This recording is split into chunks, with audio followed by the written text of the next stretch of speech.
Welcome to Bano IS, and I'm very happy today to introduce Umar Pirzada. He's an UPSC CSE 2024 topper, as well as much, I know him as a friend, but he's also faculty of Bano IS. He taught science and technology to our students. His classes were widely appreciated by our students also. And we saw so many questions from his class appearing in the examination in UPSC prelims this year. So without wasting much time, let me invite Umar to address you about his journey and his strategy. So can we have a big round of applause for Umar? Before I begin, let me just present a small token of gratitude from Bano IS.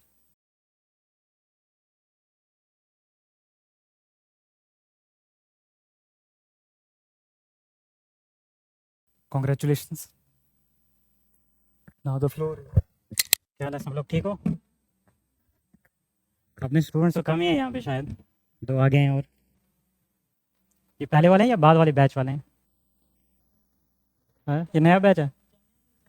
अच्छा अच्छा अच्छा, ठीक। मैं ज़्यादा फिर क्या बताऊँ आपको, स्ट्रेटेजी बताऊँ एग्ज़ाम की या अपना बताऊँ अपनी जर्नी का? दोनों बताओ, ठीक। जो मेरे स्टूडेंट्स हैं वो तो एटलीस्ट जानते हैं मुझे। कश्मीर से हूँ मैं, कश्मीर में कुपवारा डिस्ट्रिक्ट से। कुपवारा डिस्ट्रिक्ट के बारे में पता है आपको? बॉर्डर का डिस्ट्रिक्ट है, LOC के जस्ट थोड़ा सा पार ही रहते हैं हम। अभी जब ये सारा कुछ हो रहा था तो हम लोग देख रहे थे डबल सितारे, एक जो लोअर एटमॉस्फेयर में दिख रहे थे और एक आसमान वाले असली सितारे चमकते चमकते। तो मेरी प्रिपरेशन जो है ज़्यादा वहीं से हुई है। तो पहला जो फेज़ था मेरी प्रिपरेशन का, मैंने वहीं से किया ज़्यादातर, क्योंकि हालात उस टाइम पे बड़े ख़राब रहते थे। आपको पता होगा 2020 में बालाकोट वाला सीन था। तो उस टाइम तक तो मैं बंकर में ही ज़्यादा प्रिपरेशन किया हूँ। फिर उसके बाद मैं जामिया आ गया था, फिर जामिया से कंटिन्यू की प्रिपरेशन। तो कुछ चीज़ें, क्योंकि पेरेंट्स भी हैं और एस्पिरेंट्स भी हैं आप लोग यहाँ पे, तो कुछ चीज़ें जो मैंने अपनी जर्नी से सीखी, मैं उन चीज़ों को थोड़ा ब्रीफली मेंशन करूँगा जो आप लोगों के काम आएंगी। तो ये एग्ज़ाम जो है सिलेक्शन के बाद, उस सिलेक्शन के दौरान भी मुझे ये रियलाइज़ हो गया था कि बिना गाइडेंस के नहीं हो सकता ये। जब तक मैं प्रिपरेशन घर से कर रहा था तब तक बहुत लूप होल्स है मेरी प्रिपरेशन में, बट मुझे नहीं पता था कि वो मेरे लूप होल्स हैं। वो तब आके मुझे पता चला जब मैं जामिया आता हूँ।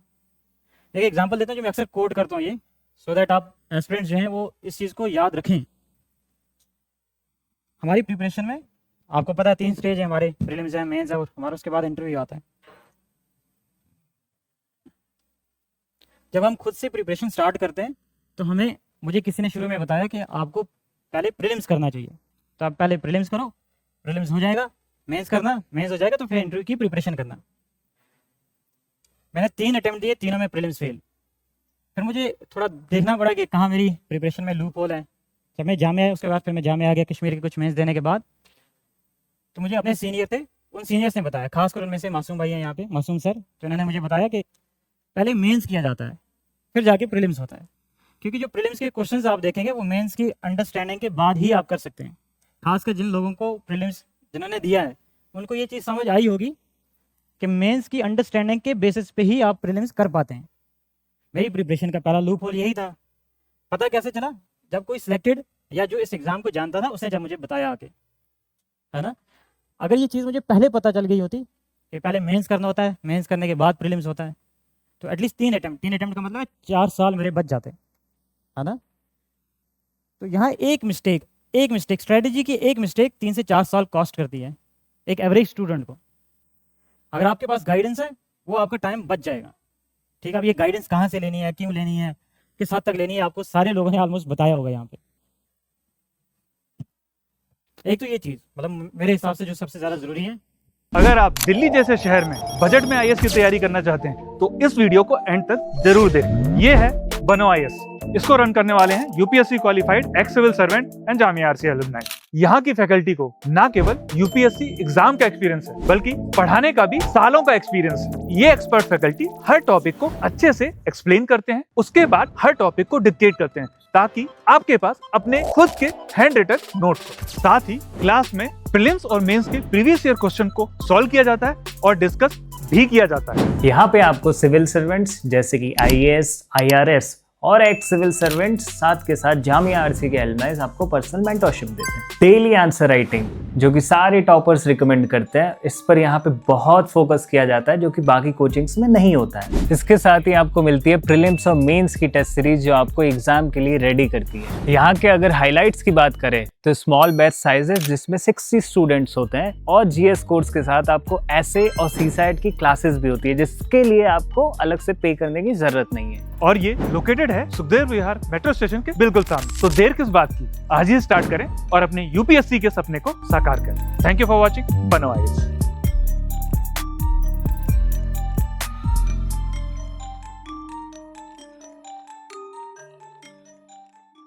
वो है गाइडेंस का। बिना गाइडेंस के आप नहीं कर सकते, करेंगे तो लंबा सफर चलेगा। अगर आप यूपीएससी के डेटा के हिसाब से भी देखेंगे, सबसे ज़्यादा जो सिलेक्शंस होती हैं वो होती हैं थर्ड अटैम्प्ट में जाके।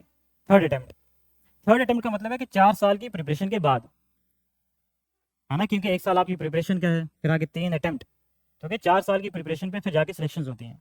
एवरेज जो है ज़्यादातर लोगों की सिलेक्शन ऐसी टाइम बाद होती है। बट व्हाट इफ़ अगर आप कॉलेज के फर्स्ट ईयर में या सेकंड ईयर में स्टार्ट कर देते हैं तो 3 साल आपके वहाँ से हो जाएंगे, 1 साल आपको उसके बाद का है, तो आपका टाइम बच जाएगा इसमें। ठीक है, अभी आप देखेंगे ना, जो अभी हम जो देख रहे हैं सिलेक्टेड कैंडिडेट्स, हमारे जो कलीग सेलेक्ट हुए हैं इस साल, जो फर्स्ट अटैम्प्ट में या सेकंड अटैम्प्ट में निकाले हैं, ये वो लोग हैं जो कॉलेज के सेकंड ईयर या थर्ड ईयर से स्टार्ट किए थे। ठीक है, that's how they save time. Graduation करते हैं हम, हमें बाद में थोड़ी सी अकल आती है कि हमें इस सफ़र की तरफ जाना चाहिए, बाद में स्टार्ट करते हैं, वही 3 से 4 साल हम बाद में देते हैं। अगर वो पहले दे देंगे आपका बाद का टाइम बच जाएगा, बाद में देंगे वो टाइम तो उतना ही लगना है। मैं अभी तक किसी ऐसे इंसान को नहीं मिला हूँ जिसने 3 साल से कम दे के एग्ज़ाम निकाला है। इतना टाइम हो गया मुझे भी अभी इस सफ़र में, मैंने अभी तक एक इंसान नहीं देखा है। ठीक है, किसी का पहले अटैम्प्ट में निकला है तो इसका मतलब उसने ग्रेजुएशन के दौरान प्रिपरेशन की थी। अभी फॉर्चुनेटली, मतलब ये अच्छी चीज़ है, पर्सनली मुझे लगता है ये चीज़ अच्छी है कि अभी मार्केट बना हुआ है। अगर कोई ग्रेजुएशन के दौरान गाइडेंस लेना चाहता है तो उसको मिल जाएगी गाइडेंस, चाहे किसी इंस्टीट्यूट के थ्रू हो या किसी सीनियर के थ्रू हो, तो आपको गाइडेंस मिल जाएगी। आप कॉलेज के फर्स्ट ईयर में हैं, सेकंड ईयर में, आप किसी सीनियर के पास जाएंगे, पूछेंगे उससे, वो आपको बताएंगे, आप फॉलो करेंगे, आपका टाइम बच जाएगा। ठीक है, तो मेरे हिसाब से हर एक की अपनी ओपिनियन है, मैं अपनी ओपिनियन के लिए रिस्पॉन्सिबल हूँ। मेरे हिसाब से जो अर्ली स्टार्टर्स हैं, जो जल्दी स्टार्ट करते हैं, वो जल्दी फिनिश भी करते हैं। ठीक है, ग्रेजुएशन के बाद की मैं बात करूँ, ग्रेजुएशन के बाद उनका टाइम कंपैरेटिवली बच जाता है। तो एक चीज़ इसका ध्यान देना, अपनी मनमानी यहाँ नहीं करना है। इस एग्ज़ाम में जिसने मनमानी की है वो बहुत, मतलब उल्टे मुंह गिरा है उस ज़मीन पे, क्योंकि हम खुद इसमें गिरे हैं काफ़ी स्ट्रेटजी की मिस्टेक्स की वजह से। ठीक है, तो यहाँ ये नहीं रखना कि मैं सब कुछ जान गया। मैं आपको एक सीनियर की एग्जांपल बताता हूँ, उनकी 5th अटैम्प्ट में सिलेक्शन हुई। ठीक है, 4th अटैम्प्ट में उनका इंटरव्यू तक पहुँचे, 5th अटैम्प्ट में IRS मिला, 6th अटैम्प्ट में उनका IAS आया। 5th अटैम्प्ट के बाद मुझे मिले वो, और एक साल उन्होंने ड्रॉप किया था, तो उनका उस टाइम पे 6-6.5 साल हो गए थे प्रिपरेशन को। तो उनसे मैंने पूछा कि आपको क्या लगता है सिलेक्शन के बाद, एग्ज़ाम के बारे में कुछ बताएं। तो कह रहे हैं कि अभी समझने के बाद, सिलेक्शन के बाद मैं बाकी लोगों से मिलता हूँ जिनका अच्छा रैंक आया मेरे से, ये तब की बात है जब उनका IRS आया था। जब मैं बाकी लोगों से मिलता हूँ जिनका IAS आया, तो मुझे एक चीज़ समझ आई कि एग्ज़ाम को मैं 20 से 30% ही समझाऊँ अभी तक। ठीक है, ये तब कह रहे हैं जब उनकी सिलेक्शन हो चुकी है। ठीक है, फिर जब उनका IAS आया तो कह रहे हैं कि मुझे लगता है कि यहाँ थोड़ा सा गैम्बल था, 70-80% मुझे एग्ज़ाम समझ आया है, इसमें मेरा फॉर्चुनेटली निकल गया। तब तो इतना रिलेटेबल नहीं लगा मुझे, उस टाइम पे मेरा मेंस था जब उनका IRS हुआ था। फिर जब मेरे खुद अभी लिस्ट में आने के बाद मैंने मार्क्स देखे, मुझे लगा कि उन्होंने जो बात कही थी सेम मेरी स्टेट है। मुझे भी लगता है कि अभी 20-30% के आसपास मुझे एग्ज़ाम समझ आया होगा, क्योंकि इतनी ज़्यादा एग्ज़ाम के वेरिएबल्स हैं, समझते समझते हमारी ज़िंदगी निकल जाएगी। तो हमें देखना है, एवरेज आउट होना है यहाँ पे। 20 बच्चों का आपने देखा जिन्होंने रैंक्स लाए हैं, जिन्होंने अच्छे मार्क्स लाए हैं, उन 20 की स्ट्रैटेजी देखें, उसका एवरेज निकालें, वो एवरेज आप करें। सुपर एक्स्ट्रा ऑर्डिनरी बनने की यहाँ ज़रूरत नहीं है। ये बहुत मिस्टेक्स की वजह से जैसे मैंने बताया कि टाइम जाता है, वही आपका प्राइम है, यूथ जो है ये आपका प्राइम है, ये प्राइम जाता है आपका। तो इसलिए ज़्यादा मिस्टेक्स नहीं करनी है, किसी की गाइडेंस लेनी है, गाइडेंस के अंडर रहना है, और उस गाइडेंस के अंडर ही जो वो बताएंगे आपको मेंटर या सीनियर्स या जो भी आप किसी इंस्टीट्यूट के साथ हैं, तो उसको फॉलो करना है और आंख बंद करके फिर फॉलो करना है। ठीक है, तो मेरे हिसाब से मैंने अपने सफ़र में देखा कि सबसे इंपॉर्टेंट चीज़ मुझे लगा गाइडेंस का। आप प्रीलिम्स में भी आपको गाइडेंस चाहिए, आपको मेंस में भी गाइडेंस चाहिए, और आपको इंटरव्यू में भी गाइडेंस चाहिए। जिस साल मैंने सबसे ज़्यादा प्रीलिम्स का पढ़ा था, उस साल मेरे प्रीलिम्स में लीस्ट मार्क्स आए थे। उसके डर की वजह से मैंने अगले 2 साल अटेम्प्ट नहीं दिया, पहले 3 अटेम्प्ट दिए, प्रीलिम्स नहीं हुआ 2020 तक, 21-22 मैंने अटेम्प्ट नहीं दिया, मैं डर गया वहाँ एग्ज़ाम की वजह से। उस साल कट ऑफ गया था कुछ आई थिंक 90s में गया था, मेरे 58 मार्क्स आए थे। उससे पहले तो फिर भी अच्छे मार्क्स आए थे, एक बार 0.75 मार्क्स से ड्रॉप हुआ 19 वाले में, फिर 20 वाले में सीधा 58 पे आ गया, 30-40 मार्क्स के मार्जिन से ड्रॉप हुआ।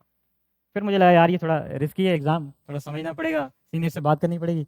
फिर जब फाइनली लिस्ट में नाम आया, पिछले साल मैंने 15 से 18 दिन के आसपास टोटल प्रीलिम्स पढ़ा था। इस साल मैंने सिलेक्शन के बाद घर चला गया, फिर हालात आपको पता है कैसे रहे, बॉर्डर की सिचुएशन मैं वहीं पे था, और थोड़ा मुझे अपना पर्सनल हेल्थ का भी कुछ इशू रहा, तो मैं नहीं पढ़ पाया। 25 को एग्ज़ाम था, 20 को मैं यहाँ आया, 21-22 बीमार था, 23-24 पढ़ा, 2 दिन मैंने पढ़ा, 2 दिन पे प्रीलिम्स दिया, फॉर्चुनेटली एग्ज़ाम क्लियर हो गया। पहले सालों साल पढ़ के प्रीलिम्स नहीं होता था, अब सिर्फ 2 दिन, क्योंकि ये गाइडेंस मतलब इस स्टेज तक आके थोड़ा एग्जाम का समझ आ गया, पैटर्न इसका समझ आ गया कि किस तरह से एग्जाम पूछेंगे, किस तरह के क्वेश्चन आएंगे और इनकी लैंग्वेज क्या है। वो लैंग्वेज आपने पकड़ ली, फिर आपके लिए बहुत आसान हो जाता है एग्जाम निकालना। ठीक है, तो एक तो ये चीज़ याद रखेंगे कि इस एग्जाम में सबसे पहले अगर आप क्लियर करना चाहते हैं, अगर आप इस एग्जाम को परस्यू करना चाहते हैं, सबसे पहले कोई मेंटोर ढूंढें। ठीक है, कोई गाइड ढूंढें, चाहे वो आपको इंस्टीट्यूट के थ्रू मिले, चाहे वो आपको इंडिपेंडेंट मिले, आपके कजन में मिले, कोई रिश्तेदारों में मिले, दोस्तों में मिले, और जो वो बोलें, ये नहीं कहना कि इसको थोड़ा कम आता है, इसको थोड़ा ज़्यादा आता है, वो उनको सिलेक्टेड लोगों को या उन लोगों को फिर कंपेयर नहीं करना कि ये मुझे बेहतर बताएगा, वो कम बेहतर बताएगा, ये नहीं करना। जो एग्ज़ाम को जानता है, थोड़ा वो जो जानता है उसकी एडवाइस सुने, उसी पे भरोसा करें फिर, क्योंकि वही आपको टाइम देगा। बाकी लोग जिनको आप ज़्यादा बेहतर मानेंगे वो आपको टाइम नहीं देंगे, तो जो आपके लिए अवेलेबल रहेगा उसकी ओपिनियन को माने, उसी के हिसाब से चलें। तो पहली तो चीज़ ये है। और दूसरी चीज़ ये एस्पिरेंट्स के लिए, जैसे मैंने पहले ही बताया कि आप मेंस पहले करते हैं, मेंस के बाद आपका जाके प्रीलिम्स होता है, प्रीलिम्स बाद में आप जाके करते हैं। तो सबसे पहले आप अपना मेंस को, जब आपने फाउंडेशन ले लिया, अगर किसी कोचिंग सेंटर के साथ है, आपने फाउंडेशन ज्वाइन किया, फाउंडेशन आपका कंप्लीट हो गया, उसके बाद लग जाए मेंस के नोट्स बनाने में। मेंस के नोट्स बनाने में टाइम लगता है, ठीक है, मेरे हिसाब से 8 महीने से लेके साल, 1 साल 2-3 महीने लग जाते हैं, अगर आपने फाउंडेशन जल्दी किया है। अगर आपने थोड़ा ज़्यादा पैशन है, ज़्यादा एफर्ट लगा रहे हैं, ज़्यादा टाइम दे रहे हैं, तो शायद हो सकता है आपको टाइम कम लगे, पर मेंस के नोट्स को सिक्योर कर लें। मेंस के नोट्स कैसे होने चाहिए, आपको सबसे बड़ा गाइड उसमें क्या मिलेगा, उसको पता होगा, अभी मेंस दे रहे हो ना, क्या सबसे बड़ा गाइड मेंस के लिए? पीवाईक्यूज़ को बार बार देखें, और पीवाईक्यूज़ आपको प्रीलिम्स में भी काम आएंगे, फिर पीवाईक्यू आपको मेंस में भी काम आएंगे। तो उसी पीवाईक्यू के आसपास अपने नोट्स बना के और उसी के अराउंड अपनी प्रिपरेशन को रिवॉल्व कराएं। ठीक है, ये दूसरी चीज़ है। पहले मगर आप मेंस करेंगे, फाउंडेशन हुआ, कंसेप्ट क्लियर है, मेंस में लगेंगे, जब मेंस हो जाएगा उसके बाद आप प्रीलिम्स में जाएंगे। जैसे यहाँ मेरे स्टूडेंट जानते हैं, मैं ये अक्सर कहता था, अगेन ये मेरी अपनी ओपिनियन है, कोई और टॉपर आपको शायद कोई और बात बताए, मेरे हिसाब से जिस साल आपको एग्जाम देना है उसका जो प्रीसीडिंग ईयर है, ठीक है, उसका लास्ट डे जो है 31 दिसंबर, आपको मान लो 2026 में अटेम्प्ट देना है, तो 2025 का जो दिसंबर है, इस दिसंबर में आपके मेंस के नोट्स कंप्लीट होने चाहिए। फिर हम नोट्स को आप शॉर्ट करेंगे फरवरी तक, बट साथ में आप सी साइड भी करते रहेंगे, फिर 2 से 3 महीने आप फुल देंगे आप प्रीलिम्स को, क्योंकि प्रीलिम्स आपको पता है अभी एक बहुत बड़ा ड्रीम किलर है। इस साल का भी अगर आपने प्रीलिम्स का देखा होगा, मेरे बहुत सारे कलीग ड्रॉप हो गए, उनका प्रीलिम्स नहीं हो पाया अनफॉर्चुनेटली। प्रीलिम्स एक गैम्बल की तरह हो गया, अभी इतनी ज़्यादा सब्जेक्टिविटी दिख रही है प्रीलिम्स में, मुझे नहीं पता कि क्या वर्क करता है प्रीलिम्स में, क्या वर्क नहीं करता है, तो इसलिए प्रीलिम्स को टाइम देना ज़रूरी है। और ज़्यादातर जो बच्चे आते हैं, सी सेट का एक बहुत बड़ा फोबी होता है, तो सी सेट को तो पहले ही साथ में सिक्योर करके चलना। ठीक है, जब आप फाउंडेशन ले रहे हैं तो फाउंडेशन के दौरान ही सी सेट करना चाहिए। ये नहीं कि मुझे मैथ आता है, मैंने बहुत अच्छा मैथ पढ़ा है, मेरा मैथ बैकग्राउंड है, ये सब नहीं। आराम से मैथ करें, टाइम दे के मैथ को करें, मैथ में टाइम लगता है।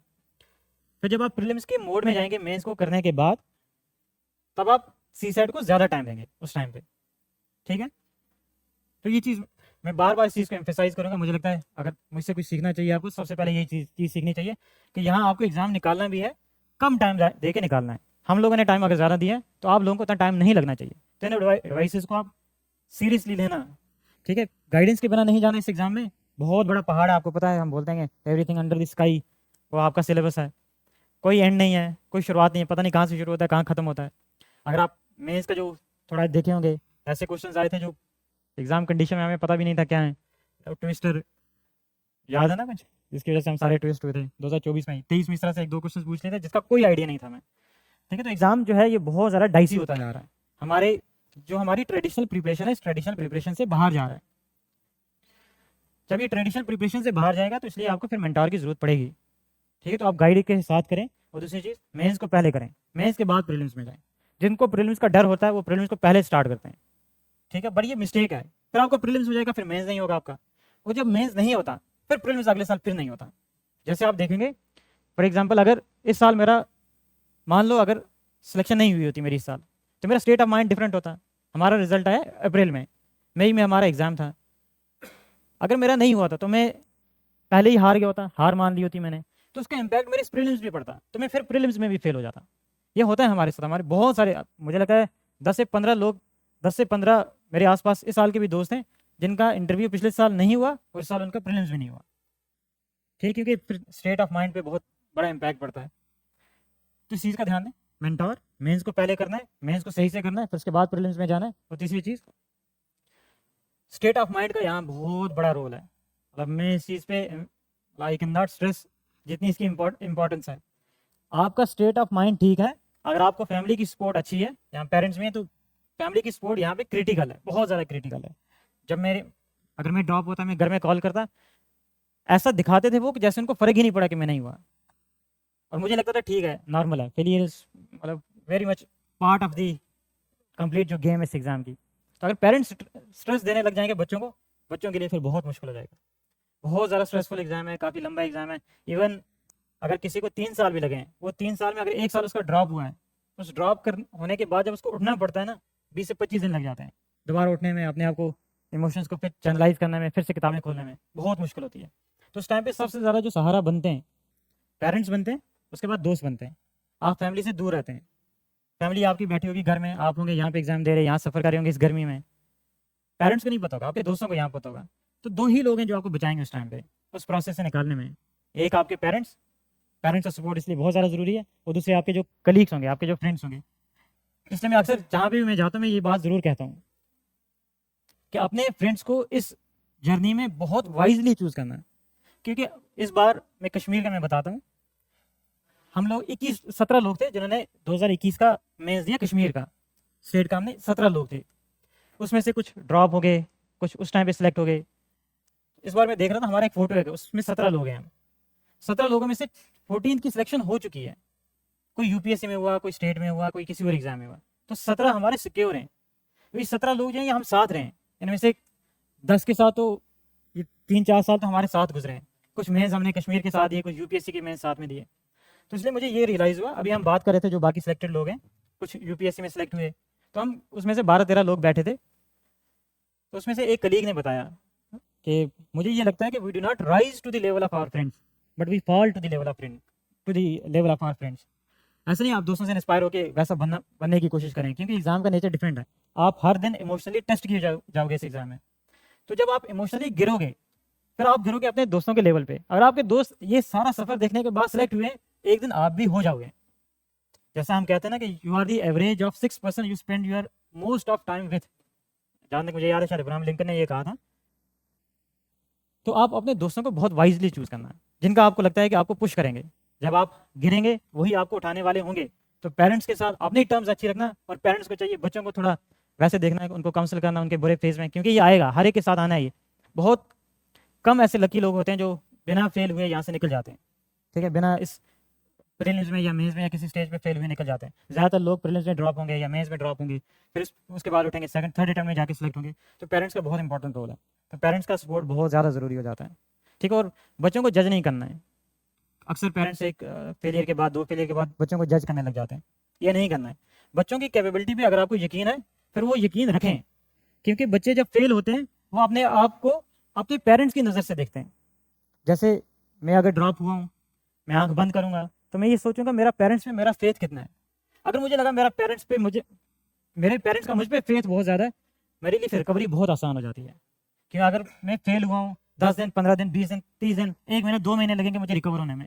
बट अगर पेरेंट्स का मुझ पे अनवेवरिंग फेथ है, 10 दिन मुझे लगेंगे मैं रिकवर होकर फिर से वापस खड़ा होकर फिर से स्टार्ट करूँगा प्रिपरेशन। तो इसलिए जितना मेरे एक कलीग है क्या, वो बताया करते हैं कि ये एग्ज़ाम हमारा नहीं है, ये हमारी फैमिली का भी एग्ज़ाम है। क्योंकि उनको लगता है हमारा बच्चा बहुत ज़्यादा कैलिबर वाला है, या आते ही एग्ज़ाम निकालेगा।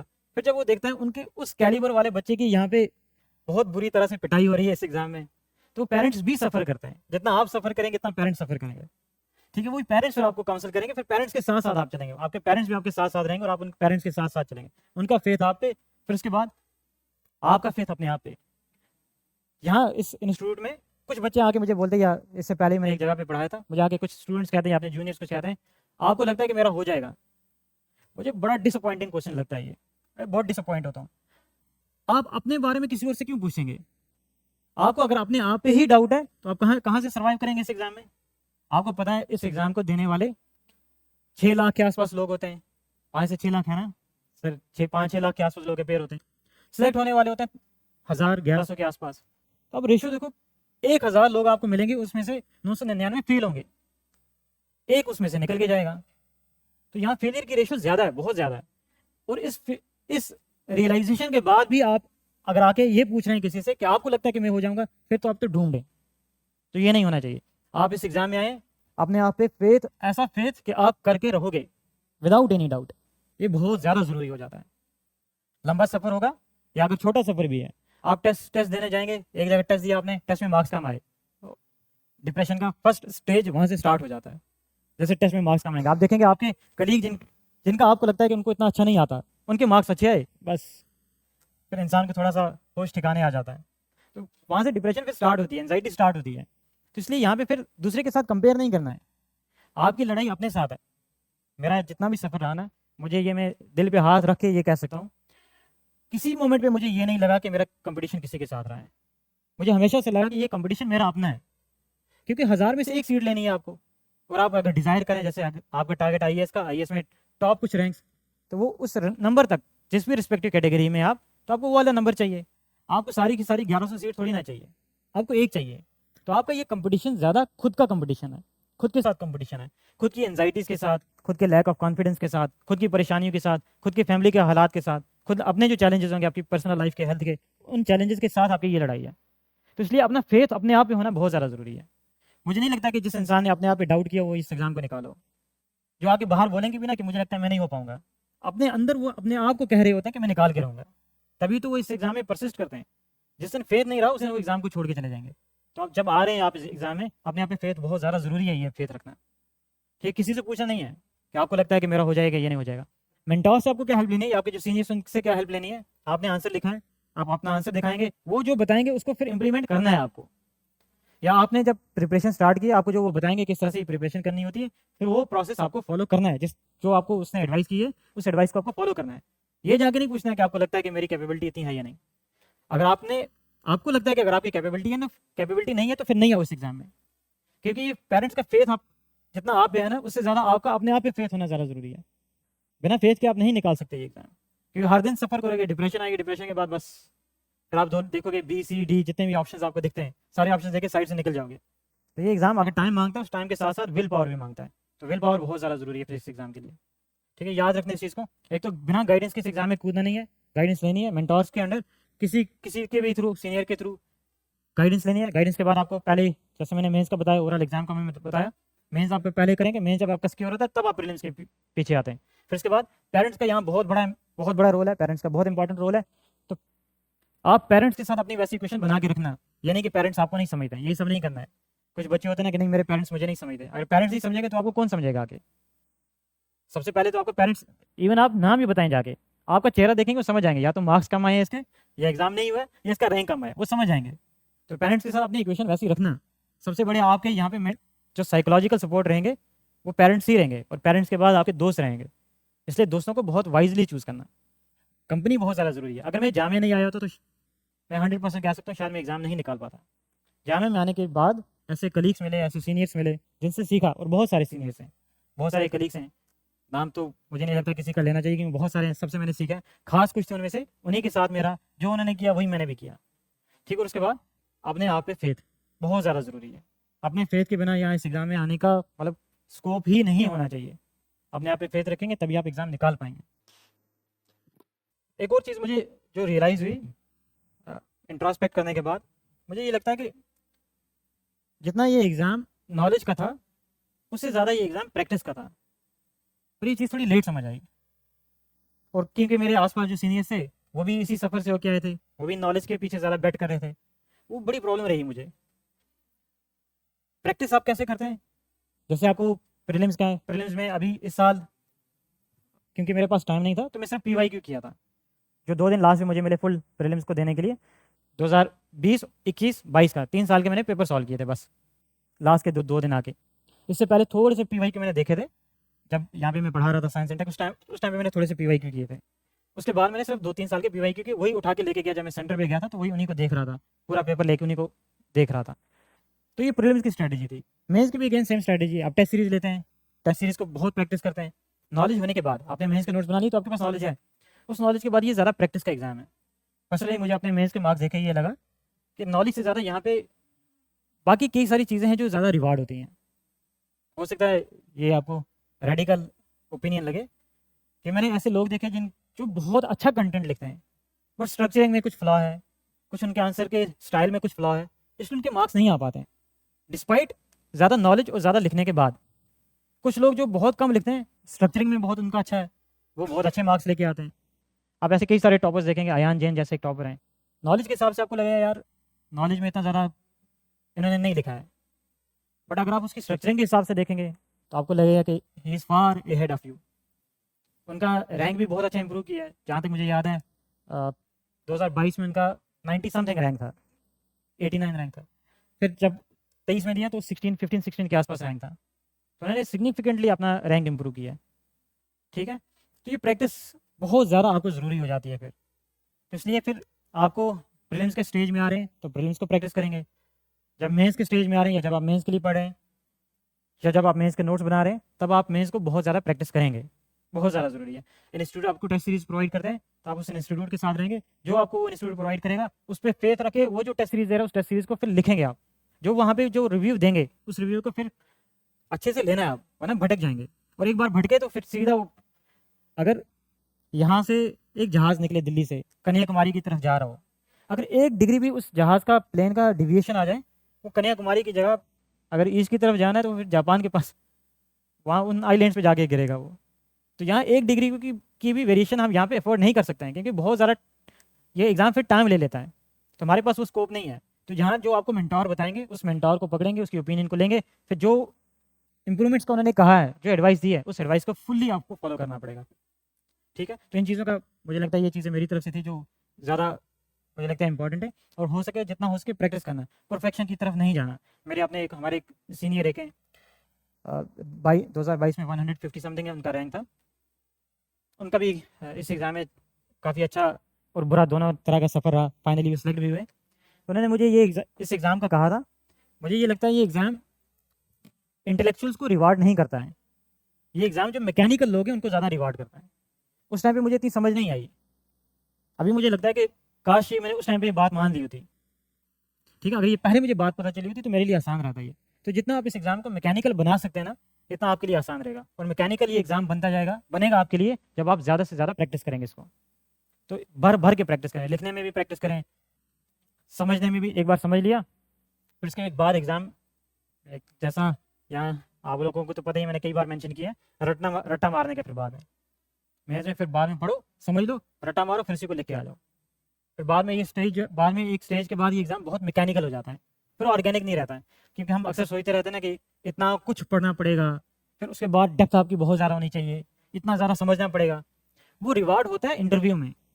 मेंस में मुझे लगा कि मेंस में इतना ज़्यादा रिवार्ड नहीं होता, मेंस में ज़्यादा मैकेनिकल ज़्यादा रिवार्ड होता है। मेरा अपना जो स्टाइल है राइटिंग का वो थोड़ा ऑर्गेनिक है, तो इसलिए आप इस साल के मेरे मेंस के मार्क्स जितना मैंने एक्सपेक्ट किया था उससे बहुत कम है, एटलीस्ट 80-90 मार्क्स मुझे उससे कम लगे जितना मैंने सोचा था कितने मार्क्स आएंगे।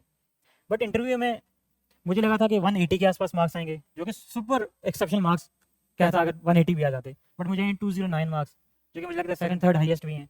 तो शायद नॉलेज जो है वो इंटरव्यू में ज़्यादा रिवार्ड की जाती है, बट मेंस जो है वो ज़्यादा मैकेनिकल एग्जाम है। ठीक है, तो जितना हो सके अपने इस एग्ज़ाम को, मेंस को मैकेनिकल बना के रखना, जो बाकी लोग कर रहे हैं उसी चीज़ को आप करना, टॉपर से डिविएट नहीं होना, अपने मेंटोर से डिविएट नहीं होना, अपने जो आपको सीनियर्स बताएंगे उससे डिविएट नहीं होना, जो वो ओपिनियन बताएंगे उसको फॉलो करना अच्छे से। हमने नहीं किया है, लास्ट स्टेज पे आप जाके कर रहे हैं, उस टाइम पे नहीं किया था, तो ये बहुत बुरी इसकी कॉस्ट देनी पड़ती है फिर। ठीक है, मेरी तरफ से ब्रॉडली मुझे लगता है कि इतना ही था। आपको अगर कुछ सवाल है तो।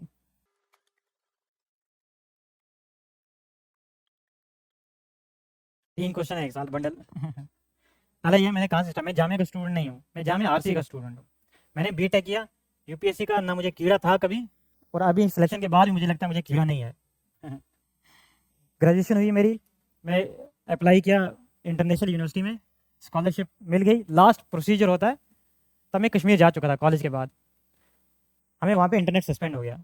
इंटरनेट सस्पेंशन के बाद 2-3 महीने बाद इंटरनेट खुला हमें वहाँ पे, तो मैं लास्ट के स्टेज पे अपेयर नहीं हो पाया। तो मेरा बड़ा दिमाग ख़राब हुआ कि मैं जाना ज़्यादा टेक्निकल फील्ड का मुझे ज़्यादा शौक था, खासकर फिजिक्स का मुझे ज़्यादा शौक था, थ्योरेटिकल फिजिक्स का। तो उस टाइम पे मैंने बिल्कुल स्टार्ट नहीं किया था। मेरे एक टीचर थे, उन्होंने मुझे कहा कि आप इस प्रिपरेशन में आ जाओ। उनकी एडवाइस की वजह से मैं आया बट 2-3 महीने रहा, फिर मैंने छोड़ दिया। मैंने कहा ये मेरे बस की बात नहीं है, ना मेरा ऐसा एप्टीट्यूड है, ना मेरा ऐसा नेचर है, और मैं ब्यूरोक्रेटिक जो सांचा उसमें मैं नहीं ढल सकता हूँ। तो मैंने फिर प्रिपरेशन छोड़ दी है। फिर जब मैं फिजिक्स पढ़ाता था उस दौरान, क्योंकि हालात कश्मीर में काफ़ी ज़्यादा ख़राब रहने की वजह से हमारा एजुकेशन सिस्टम सारा आपको पता है टॉपल हो चुका था। तो कुछ कुछ जगह पे जहाँ थोड़ा सेफ्टी सिक्योरिटी थी, कुछ टाइम मैंने दिल्ली में पढ़ाई फिजिक्स, और कश्मीर में ज़्यादा टाइम पढ़ाई मैंने। फिर उस दौरान फिर मुझे ये लगा कि अगर कैरियर के हिसाब से देखा जाए, थोड़ा अगर वाइजली डिसीजन लिया जाए, और अगर हम इन जनरल सोचते हैं कि लोगों की प्रॉब्लम्स को थोड़ा सा दूर करना है, तो मुझे लगा सबसे बेस्ट कैरियर फिर यही है। मैंने अपने सीनियर से बात की, कुछ जो सिलेक्टेड लोग हैं उनसे बात की मैं कुछ एग्जांपल देता हूँ। हमारे साइड में एक IAS ऑफिसर बन के आए, तो एक जगह पे गए, मैं उसी जगह का, मुझे उस जगह का नाम नहीं पता था। ये SDM आए थे, उनकी फर्स्ट पोस्टिंग वहाँ पे थी। अपने टाइम में उनका टॉप रैंक्स में से थे, IAS मिला था, अपना होम कार्डर मिला कश्मीर में ही।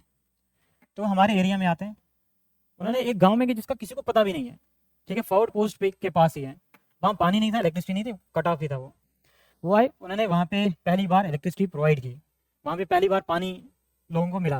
वरना लोगों को आना पड़ता था, वो पहाड़ पे रहते थे, पहाड़ से नीचे आना, फिर वहाँ से आके थोड़ा चल के जाना पड़ता था, तकरीबन 2-2.5 किलोमीटर के आसपास का उनको पानी के लिए आना जाने के इतने पास चलना पड़ता था।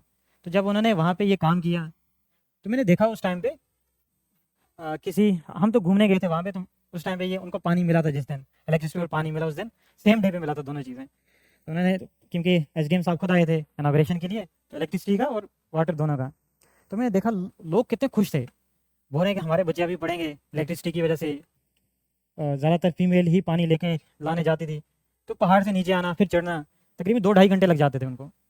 तो मुझे लगा यार, अगर इस हिसाब से देखा जाए, अब देखो कितना आप कंट्रीब्यूट कर सकते हैं सोसाइटी में। तो ऐसी चीज़ें जब मैंने देखी, कई सारे अपने सीनियर्स को देखा, कुछ लोगों का पढ़ा, तो मुझे लगा ये अच्छा ऑप्शन है, इस ऑप्शन को फिर परस्यू करते हैं। फिर 2020 में अच्छे से पढ़ा मैंने, कोविड के टाइम में वो प्रीलिम्स नहीं हुआ, फिर छोड़ा मैंने 2 साल के लिए डर के मारे। फिर स्टेट पे फोकस किया, स्टेट में इंटरव्यू 22 में इंटरव्यू दिया, मैं हर बार देखा, इंटरव्यू में एक बार ड्रॉप हुआ, फिर 22 में ही मैं जामे आ गया था। पर तब तक मुझे ये रियलाइज़ हो गया था कि मुझे इस एग्ज़ाम को करना है। उस टाइम पे फिर मैंने क्लियरली डिसाइड कर लिया था। फिर जामे आया, जामे से 23 का मैंने एग्ज़ाम दिया, मेंस दिया, इंटरव्यू नहीं आया, 24 में फाइनल सिलेक्शन भी हुई। तो ये ऐसा नहीं है कि मतलब मैंने कॉलेज के दौरान शुरू किया था, कॉलेज के बाद शुरू किया, बट स्पीड ब्रेकर इसमें बहुत ज़्यादा थे, कभी स्टार्ट करता कभी छोड़ देता, जो आपको नहीं करना है। स्टार्ट किया तो फिर स्टार्ट ही रखना है, तभी टाइम लगा हमें। और दूसरा आपने क्या पूछा था, बनो IAS के साथ का। बनो IAS में मैं आया था इंटरव्यू से तकरीबन 1-1.5 महीना पहले। मैं एज फैकल्टी आया था, साइंस एंड टेक मैंने यहाँ पे पढ़ाया, और जितना मैं इस इंस्टीट्यूशन को जाना हूँ, मैं not on behalf of institution कह रहा हूँ, बट एज एक फेलो एस्पिरेंट, एक आप ही में से जो इस स्टेज पे आया, मेरा एक्सपीरियंस यहाँ पे बहुत अच्छा रहा। मुझे लगा कि यहाँ जो ये सर्विसेज प्रोवाइड कर रहे हैं, अगर आप इनको फॉलो करेंगे, आप अपनी सीट सिक्योर करेंगे। एटलीस्ट इस चीज़ में मैं कन्विक्शन के साथ ये कह सकता हूँ, ठीक है, क्योंकि मैं इसके साथ जुड़ा हूँ, मैंने सिस्टम भी देखा है यहाँ का, और यहाँ का मुझे इन्होंने जो टाइम दिया था, मैं एक एग्जांपल बताता हूँ। लेकिन मैं कह रहा हूँ कि मैं ये रिस्पॉन्सिबिलिटी के साथ कह रहा हूँ, not on behalf of the institution का इंटरेस्ट हमारे लिए बहुत इंपॉर्टेंट है, मैं यहाँ के एम्प्लॉई रहा हूँ, बट उससे ज़्यादा एस्पिरेंट का इंपॉर्टेंट है हमारे लिए, क्योंकि एक मिस्टेक हमारी, मैंने जैसे बताया, कई साल कॉस्ट करती है। मैं किसी के साल ज़ाया करने का बोझ अपने कंधों पर नहीं ले सकता हूँ, तो मैं वो ओपिनियन नहीं दूंगा जो मैं मानता नहीं हूँ। मुझे उन्होंने कहा कितना टाइम लगेगा साइंस एंड टेक को, आप इसमें कंप्लीट करना, क्योंकि बच्चों का बाद में एग्जाम है। मेरा साइंस एंड टेक पढ़ाने का पहले एक्सपीरियंस नहीं था, मैंने पहले पॉलिटी, एथिक्स, बाकी सब्जेक्ट्स पढ़ाए थे, तो मुझे ज़्यादा टाइम लगा। मैंने इनको कहा कि इतना टाइम में मेरा कंप्लीट नहीं हो सकता। इन्होंने कहा कितना और चाहिए, मैंने कहा 5-8 घंटे और लगेंगे। इन्होंने कहा ठीक है ले लो, वो ब्रीच हुआ फिर मैंने 8-10 घंटे और लिए। तो जितना इनसे मैंने टाइम लिया था, जितना इन्होंने टाइम दिया था, उससे मुझे लगता है 20-25 घंटे मैंने ज़्यादा लिया यहाँ पे टाइम। तो इन्होंने मुझे रोका नहीं। ये चीज़ कही इन्होंने, क्वालिटी कॉम्प्रोमाइज़ नहीं होनी चाहिए। मैंने लास्ट के दिन मैंने कहा कि आज मैं कंप्लीट करूँगा, थोड़ा सा ये बच्चे खुद पढ़ लेंगे। इन्होंने कहा नहीं, आप एक कोई क्लास और ले लें, बट क्वालिटी कॉम्प्रोमाइज़ नहीं होनी चाहिए।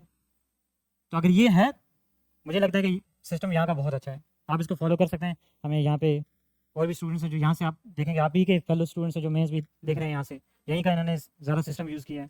तो एज फैकल्टी जितना मैं इस इंस्टीट्यूशन को जाना हूँ, मुझे लगता है आप फुली रिलाई कर सकते हैं। कुछ चीज़ों की आपको ज़रूरत पड़ेगी ऑब्वियसली, बाकी टॉपर्स, ज़्यादातर तो टॉपर्स की हमें ज़रूरत पड़ती है, टॉपर के नोट्स लें, टॉपर की कॉपीज़ लें, वो चीज़ों में आप अपना काम आउटसोर्स कर सकते हैं। बाकी जितना यहाँ से आपको चीज़ मिल रही है आप उस पर रिलाई कर सकते हैं, जितना मैं जाना उस हिसाब से, ठीक है। तो मेरी पर्सनल ओपिनियन ये है। उसके बाद तीसरा आपने आंसर राइटिंग का पूछा, तो आंसर राइटिंग का तो मुझे लगता है बहुत लंबा आंसर हो जाएगा उसका, उसको तो पूरा बताना पड़ेगा आंसर राइटिंग में क्या करना है स्ट्रक्चरिंग का। तो उसके लिए फिर से कभी अगर मैं आया तो उसके लिए सेशन ले लेंगे एक, ठीक है। अगर आप कुछ आंसर्स होंगे तो आप आंसर्स मुझे दिखा सकते हैं, तो उसमें मैं बता दूंगा। बाकी हर एक के लिए मुझे लगता है अभी आंसर राइटिंग का नहीं रहेगा, ठीक। किसी और को कोई सवाल, कोई सवाल हो एग्जाम के रिलेटेड या इन जनरल अगर आप पूछना चाहते हैं तो आप पूछ सकते हैं। हम भी यहीं से हैं, यहीं के रिसोर्सेज को यूज़ करने वाले, रिसोर्स को यूज़ करने वाले लोग हैं। ऐसा नहीं है कि मतलब कुछ टॉपर वापर है, कुछ कोई चीज़ नहीं होती है। कल का, आज का एस्पिरेंट कल का टॉपर होता है, ज़्यादा डिफरेंस नहीं है। बस थोड़ा खुद को अच्छा लगता है कि हाँ प्रोसेस से निकल गए, वरना मुझे नहीं लगता कि इतनी ज़्यादा डिफरेंस माइंड में भी रखनी चाहिए। हम फॉर्चुनेट थे, मुझे लगता है कि फॉर्चुनेटली मैं निकल गया। ज़्यादा मुझे लगता है इसमें पर्सनली मुझे ये लगा कि किस्मत का मेरी ज़िंदगी में ज़्यादा रोल रहा, प्रिपरेशन में भी और प्रिपरेशन के बाद भी, सिलेक्शन में भी। एक चीज़ मैं बताता हूँ, मुझे लगता है शायद ये चीज़ बहुत आपको हेल्प करेगी। जब हम फेल होते हैं या जब हमारा अनसर्टेनिटी में जब जी रहे होते हैं ना, तो हम बहुत एंशियस रहते हैं किस अनसर्टेनिटी के साथ कैसे डील करें। तो उस टाइम पे आपका फेथ बहुत ज़्यादा काम आएगा। अगर आप गॉड को मानते हैं, आपका ये वाला फेथ जो है ये बहुत आपके काम आएगा।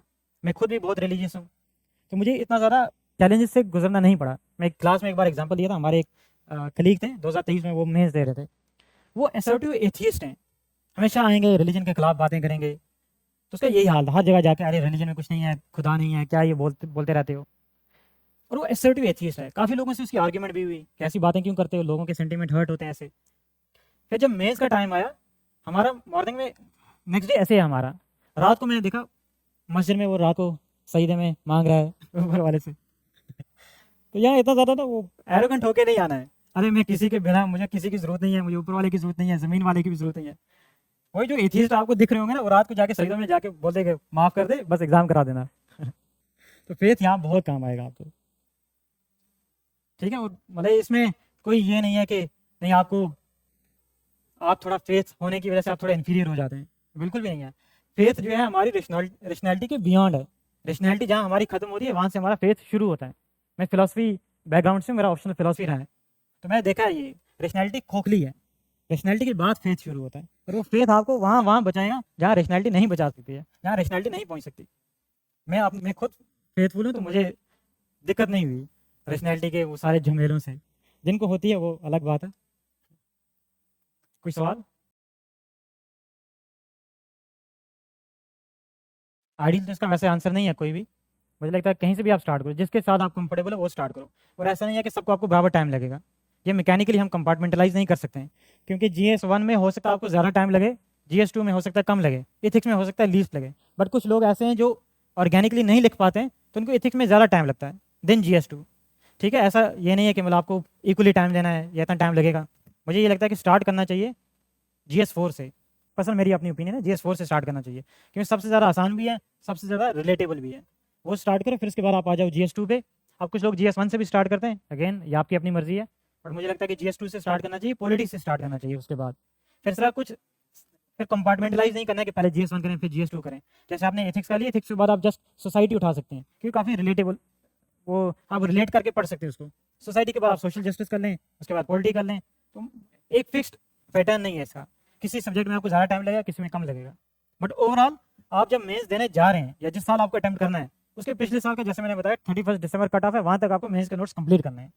ये चीज़ क्लियर है। आप कितना टाइम देते हैं वो अब आपके अपने हिसाब से चलेगा। अगर आप हिस्ट्री बैकग्राउंड के तो आप GS1 पहले कर लें, अगर आप PSIR के स्टूडेंट हैं या पॉलिटिकल साइंस के तो आप GS2 से स्टार्ट करें, इकोनॉमिक्स आपका तो GS3 से स्टार्ट कर लें। तो बहुत सब्जेक्टिव है इसका आंसर। सर GS4 के रिसोर्सेज बता दीजिए।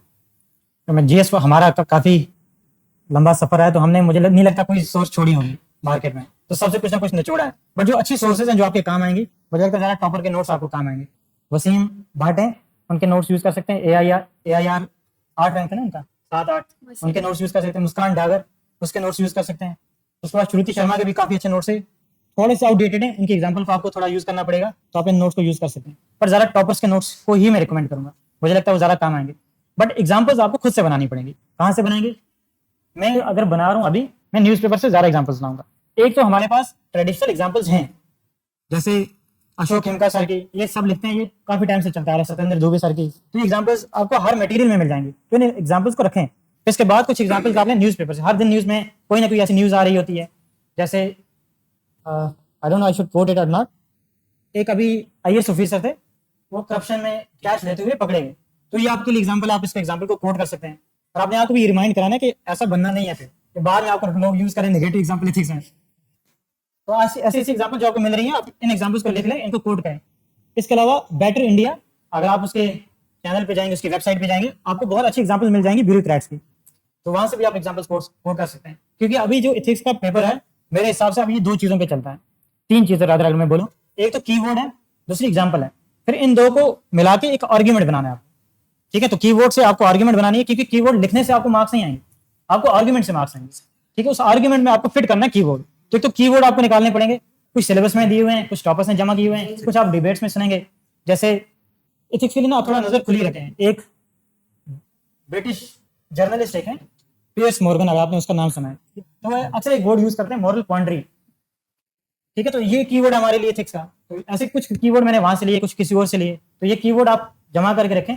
100 के आसपास कीवर्ड जमा करें, 100 के आसपास, 120 के आसपास एग्जाम्पल्स रखें। एग्जाम्पल्स में आप 2-3 कैटेगरीज में एग्जाम्पल बनाएं। एक एग्जाम्पल ट्रेडिशनल, दूसरी एग्जाम्पल आपकी ब्यूरोक्रेट की, कंटेम्परेरी।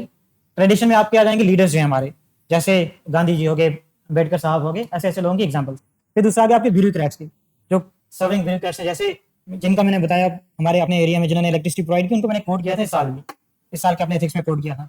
तो ऐसे एग्जाम्पल्स जो आपके पर्सनल लाइफ में जिन लोगों से आप इंस्पायर हुए हैं, ब्यूरोक्रेट्स, उनकी आप ले सकते हैं, ग्रेट पर्सन उनकी ले सकते हैं। फिर होते हैं तीसरा थिंकर्स, तो थिंकर्स का भी बना के रखें उनका। ठीक है, जैसे स्वामी विवेकानंद हो गए या गजाली हो गए, जो भी आप थिंकर्स जिन का आपने पढ़ा, उन थिंकर्स का आप लिस्ट बना के रख लें। तो एथिक्स को थोड़ा सा नॉन ट्रेडिशनली करना चाहिए, ऐसा नहीं कि सोर्स पढ़ ली सोर्स से कर लिया, वैसा नहीं। एग्जाम्पल्स अलग से लें, न्यूज़पेपर आपको बहुत हेल्प करेगा, बेटर इंडिया वेबसाइट आपकी हेल्प करेगी, और टॉपर के नोट्स आपकी हेल्प करेंगे। अगर आप दिल्ली जैसे शहर में बजट में IAS की तैयारी करना चाहते हैं तो इस वीडियो को एंड तक जरूर देखें। ये है बनो IAS, इसको रन करने वाले हैं UPSC qualified ex civil servant and Jamia RC alumni. यहाँ की फैकल्टी को ना केवल UPSC एग्जाम का एक्सपीरियंस है, बल्कि पढ़ाने का भी सालों का एक्सपीरियंस है। ये एक्सपर्ट फैकल्टी हर टॉपिक को अच्छे से एक्सप्लेन करते हैं, उसके बाद हर टॉपिक को डिक्टेट करते हैं, ताकि आपके पास अपने खुद के हैंड रिटन नोट्स हो। साथ ही क्लास में प्रीलिम्स और मेंस के प्रीवियस ईयर क्वेश्चन को सॉल्व किया जाता है और डिस्कस भी किया जाता है। यहाँ पे आपको सिविल सर्वेंट्स जैसे कि IAS, IRS और एक्स सिविल सर्वेंट्स, साथ के साथ जामिया RC के एलुमनाई आपको पर्सनल मेंटरशिप देते हैं। डेली आंसर राइटिंग जो कि सारे टॉपर्स रिकमेंड करते हैं, इस पर यहाँ पे बहुत फोकस किया जाता है, जो कि बाकी कोचिंग्स में नहीं होता है। इसके साथ ही आपको मिलती है प्रीलिम्स और मेंस की टेस्ट सीरीज, जो आपको एग्जाम के लिए रेडी करती है। यहाँ के अगर हाईलाइट्स की बात करें तो स्मॉल बैच साइजेस जिसमें 60 स्टूडेंट्स होते हैं, और GS कोर्स के साथ आपको ऐसे और CSAT की क्लासेस भी होती है, जिसके लिए आपको अलग से पे करने की जरूरत नहीं है। और ये लोकेटेड है सुखदेव विहार मेट्रो स्टेशन के बिल्कुल सामने। तो देर किस बात की, आज ही स्टार्ट करें और अपने UPSC के सपने को साकार करें। थैंक यू फॉर वॉचिंग बनो IAS।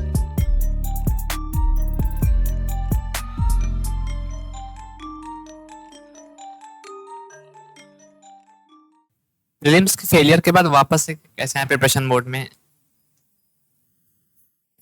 पहले प्रीलिम्स के बाद ना मुझे लगता है बहुत इंसान को टाइम लगता है थोड़ा रिकवर होने में। जितना टाइम लग रहा है दे रहे हैं, पर 2 महीने से ज़्यादा नहीं देना है। इतना नहीं कि बस रिकवर होने बैठे हुए हैं, चिल कर रहे हैं, क्योंकि एग्जाम कॉम्पिटिटिव एग्जाम है। यहाँ पे एक फैकल्टी है, उन्होंने लास्ट टाइम मुझे बताया, इंटरव्यू के दौरान उन्होंने बताया था, मुझे बहुत अच्छी लगी बात। उन्होंने कहा ये क्योंकि रिलेटिव एग्जाम है, ये ऐसा है कि जैसे 2 लोग स्विमिंग पूल में रह रहे हैं। कंपटीशन इस बात है कि कौन अंदर ज्यादा टाइम रह सकता है। आपको नहीं पता दूसरे इंसान कितना टाइम रहा है, आप जल्दी निकलोगे, हो सकता है वो अंदर ही, आपको नहीं पता है, बस आपको परसिस्ट करना है। तो जब आप देखेंगे कंपटीशन बहुत ज्यादा है, 3 महीने आप आराम कर रहे हैं, इसका मतलब है बाकी लोगों ने आपको आउट कम्पीट कर दिया, तो ज्यादा टाइम रिकवरी का नहीं लेना। थोड़ा टाइम लें, रिफ्लेक्ट करें कहाँ कहाँ मिस्टेक रही, वो सारा समझने के बाद अपने आप को कन्विंस करें। जब आपको ये पता है कि आपको एग्जाम निकालना है, मान लो प्रीलिम्स नहीं हुआ, 2024 का नहीं हुआ या 25 का नहीं हुआ, अब आपको पता है 2026 का टाइम देना आपको, इसका मतलब अब आपको 26 का निकालना है। 26 को निकालने की स्ट्रेटेजी क्या होनी चाहिए, अब उस पर काम करें। ठीक है, 10-15 दिन लें, जितना रिकवरी में लगता है। स्टार्ट में जल्दी कर देना है, वो स्टार्ट करते ही मेज में लग जाना। ये नहीं प्रीलिम्स में क्या गलती रहेगी, CSAT में कमी आ गई, ये सब नहीं। अभी मेज में लगे, अगर CSAT में ज्यादा दिक्कत आई है तो CSAT को वीकली बेसिस पे करें साथ में। ठीक है, बट दिसंबर के बाद CSAT फुल मोड में जाना है CSAT, और फरवरी के बाद दिसंबर से फरवरी आपका मेंस भी चलेगा, प्रीलिम्स भी आपके साथ में चलता रहेगा। फिर फरवरी के बाद फुल प्रीलिम्स में जाना, फिर प्रीलिम्स को पढ़ो, पीवाईक्यू करो, टेस्ट सीरीज जो भी लगा रहे हो वो लगा, फिर उसी पे जाओ। बट रिकवर होने में जल्दी ज़्यादा टाइम नहीं लगाना है, ठीक है। और इतना ज़्यादा इसका हेडेक नहीं लेना, में ड्रॉप हो गया, मेरा प्रीलिम्स नहीं हो पाया, हर एक का ड्रॉप होता है। मुझे नहीं लगता, मैंने बताया ना, बहुत कम लोग हैं जो फॉर्चुनेट होते हैं जिनका प्रीलिम्स ड्रॉप हुए बिना निकल आते हैं। ड्रॉप तो होना है किसी न किसी स्टेज पे आगे, इसी स्टेज पे आगे तो अगला अटेम्प्ट सिक्योर कर लें। बस टारगेट होना चाहिए कि एग्जाम निकाला है तो फिर अगला अटेम्प्ट मेरा सिक्योर होना चाहिए। इस पे ज़्यादा रोना नहीं है, जो छूट को इस पर रोना नहीं है, ज़्यादा नजर अगले वाले पे रखनी है, ठीक है। इसलिए ये थोड़ा मोटिवेशन भी रहती है। और किसी का? आपने कहा कि आपने फिलोसफी ऑप्शनल चूज किया, ऐसी चॉइस क्यों? मैं इसमें एक थोड़ा कॉमिकली कहूंगा कि मेरी मत मारी गई थी। मुझे एक सीनियर ने कहा कि आपका बेंट ऑफ माइंड थोड़ा फिलोसफी का लो तो आपको थोड़ा इंटरेस्टिंग सब्जेक्ट लगेगा, तो मैंने उस बेस पे रख लिया। ये नहीं करना चाहिए, ठीक है। मुझे ये लगता है, मेरी अपनी ओपिनियन है कि इंटरेस्ट के बेस पे सब्जेक्ट नहीं रखने चाहिए, यहाँ पे रखने चाहिए विनेबिलिटी के बेसिस पे कि कौन सा सब्जेक्ट ज़्यादा मार्क्स दे रहा है आपको। रिलेटिवली अगर आप फिलोसफी का देखेंगे, 2016 में मार्क्स आए 300 से ऊपर, 2 या 3 लोग थे उस टाइम पे। फिर 2022 में, इस बीच में कोई भी 300 टच नहीं किया है, तो ऐसा ऑप्शन रखना ही क्यों है? बस सीनियर की बेसिस पे मैंने रख लिया, ये सब नहीं करना है। आप देखो, खुद से रिसर्च करो जो अच्छे ऑप्शनल हैं, जिसपे आपको लगता है आप पढ़ सकते हैं, ठीक है, जिसमें मार्क्स भी आ रहे हैं, जिसका मटेरियल अवेलेबल है और आपको लगता है आप कर सकते हैं, गाइडेंस आपको मिल जाएगी, वो ऑप्शन लेना चाहिए। स्कोरिंग ऑप्शन लेना, यहाँ मतलब अगेन मैं बताता हूँ, एक सिलेक्टेड कैंडिडेट है, सीनियर है हमारे, वो अक्सर बोला करते हैं, जो इंसान यहाँ पे दिल सब्जेक्ट के साथ लगाता है वो फेल होता है, जो इंसान यहाँ पे दिल मार्क्स के साथ लगाता है वही यहाँ कामयाब होता है। तो नजर आपकी मार्क्स के साथ होनी चाहिए। यहाँ आपको फिलोसफी का मतलब प्रोफेसर या ज्ञानी आदमी नहीं बनना है, लास्ट पे हम सबको एग्जाम निकालना है, तो आपकी नजर सिर्फ एग्जाम निकालने पे होनी चाहिए। तो जो आपको मार्क्स देगा, जो स्ट्रेटेजी आपके लिए मार्क्स ला के आपको सिलेक्शन दिलाएगी, बस वही फॉलो करना। इंटरेस्ट सिर्फ इंटरेस्ट के बेसिस पर नहीं लेना चाहिए। और हर बार हमें फिलोसफी में मार्क्स कम आते हैं। जेकेपीएससी में फिलोसफी की वजह से बाहर हो रहे हैं, यूपीएससी में अगेन फिलोसफी की वजह से मार्क्स अच्छे नहीं आ रहे हैं।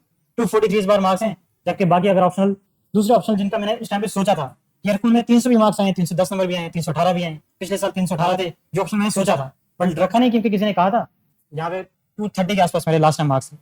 तो ये नहीं करना, सिर्फ इंटरेस्ट क्राइटेरिया नहीं होना चाहिए। ये मेरी ओपिनियन है, बाकी हर टॉपर अपनी ओपिनियन के लिए रिस्पॉन्सिबल है। वो कुछ पूछे थे? सर ये पूछना था, पीएसआई और ऑप्शनल को खुद से तैयार करना है, 2026 अटेम्प्ट देना है, तो मतलब आपके जैसे कलीग वगैरह हुए जानते हो, किस तरीके से अप्रोच करना चाहिए? पीएसआई और ऑप्शन के बारे में मतलब मुझे नहीं लगता मुझे बताना चाहिए। आप जो पीएसआई और ऑप्शनल वाला है उनसे ओपिनियन ले। बट एक चीज हमें पता है कि आपका मेंस का सिलेबस दिसंबर तक कंप्लीट होना चाहिए, ये चीज हमें पता है। बाकी जो पीएसआई जिसका ऑप्शन था, जिसके मार्क्स आए, आप उनसे बात, वो आपको बेहतर बताएंगे। फिलोसफी का मैं बता सकता हूँ, बाकी ऑप्शन का मुझे कोई आइडिया नहीं। सर आपने कोई प्लान भी रखा था या रखना चाहिए हमें कि नहीं, ये बता दीजिए। अभी पता है सिलेक्शन के बाद मैं वक्त कश्मीर में मैं पढ़ाता था, इंटरव्यू से पहले हमारा मेंस का रिजल्ट है, उसके बाद भी कुछ टाइम पढ़ाया था मैंने। तो मैं उस टाइम पे जहाँ मैं रहता था उससे तकरीबन 700-800 मीटर दूरी में गाड़ी से उतर जाता था, फिर वहाँ से मैं चलते चलते जाता था, सोचता रहता था क्या करना चाहिए था, क्या जिंदगी को बर्बाद किया यहाँ पे, ये ख्याल आते रहते हैं। अभी इस बार सिलेक्शन के बाद मैं वहाँ पे गया, वहाँ ग्रिड स्टेशन है, उस ग्रिड स्टेशन के पास ही मैं उतरता था, फिर वहाँ से आगे चल के जाता था। उस ग्रिड स्टेशन को मैंने देखा, मुझे लगा यार इलेक्ट्रिकल की पोस्टें आई थी जेई की, मैंने भरी क्यों नहीं, फिर सोचने लग गया। 5-6 सेकंड सोचने के बाद फिर मुझे लगा मैं क्यों सोच रहा हूँ, मेरी तो सिलेक्शन भी हो गई है। इतनी बार सोचा होता है ना ये plan B, plan C, plan D, तो सिलेक्शन के बाद भी अभी भी रात को अगर मुझे कोई उठा के बोलेगा कि पोस्टें आई हैं जेई की, मैं बोलूँ हाँ भरते हैं, पढ़ा नहीं है। मैं सोच क्या रहा हूँ किसका कोर्स लेंगे, कौन सा पढ़ेंगे, इंजीनियरिंग छोड़े काफी टाइम हो गया है।